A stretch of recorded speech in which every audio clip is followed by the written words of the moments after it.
بارے میں کچھ عرض ضرور کرنا چاہتا ہوں۔ جناب چیئرمین، پہلی تو بات یہ ہے کہ جو فاضل وزیر صاحب نے ابھی بات کی، میں یہ سمجھتا ہوں کہ یہ مسئلہ اسلام کا نہیں ہے، نہ ہی یہ مسئلہ قرآن شریف کا ہے، اور نہ ہی یہ مسئلہ ہمارے مسلک کا ہے، کیونکہ الحمدللہ ہم سب مسلمان ہیں اور ہمیں کسی سے بھی مسلمان ہونے کا سرٹیفکیٹ لینے کی ضرورت نہیں ہے۔ یہ ایک روش رہی ہے ریاست پاکستان کی کہ سرٹیفکیٹس جاری کیا جاتے ہیں کہ کون مسلمان ہے اور کون پیٹریوٹ ہے۔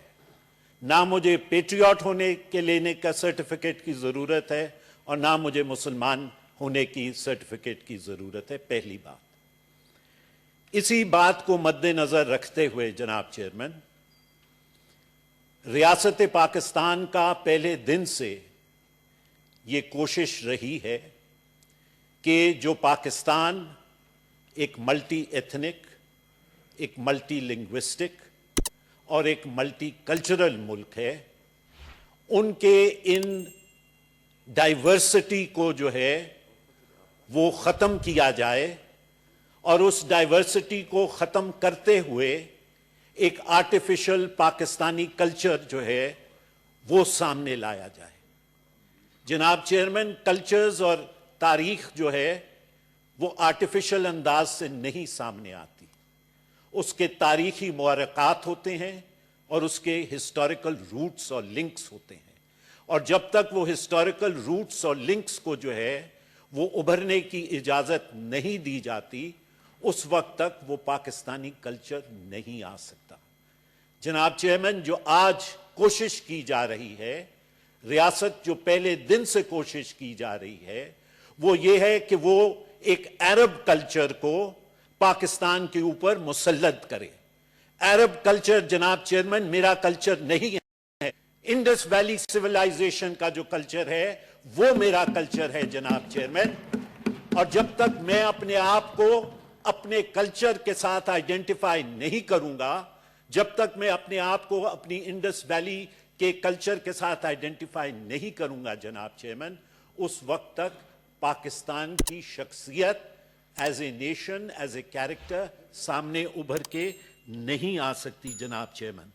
جناب چیئرمین، میں آپ کو یہ بات عرض کرنا چاہتا ہوں کہ اگر آپ اس بل کی لینگویج کو دیکھیں،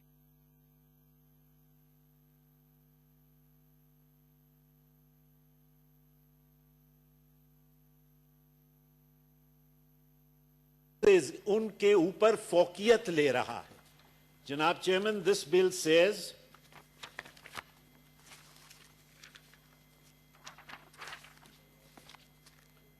in clause 3 of the bill, Mr. Chairman, it says that there shall be in all educational institutions compulsory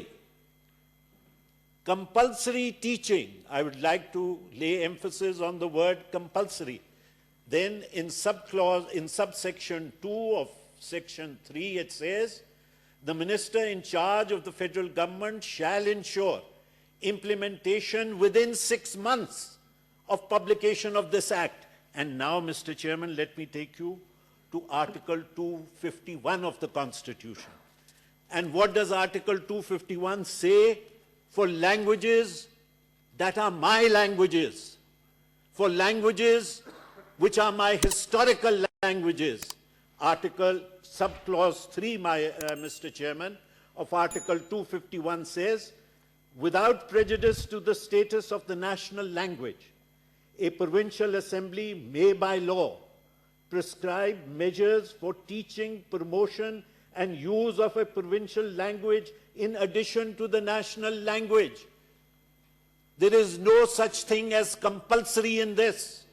There is no such thing as a time limit which has been given. اس زبان کے لیے جو میری مادری زبان ہے، سندھی کے لیے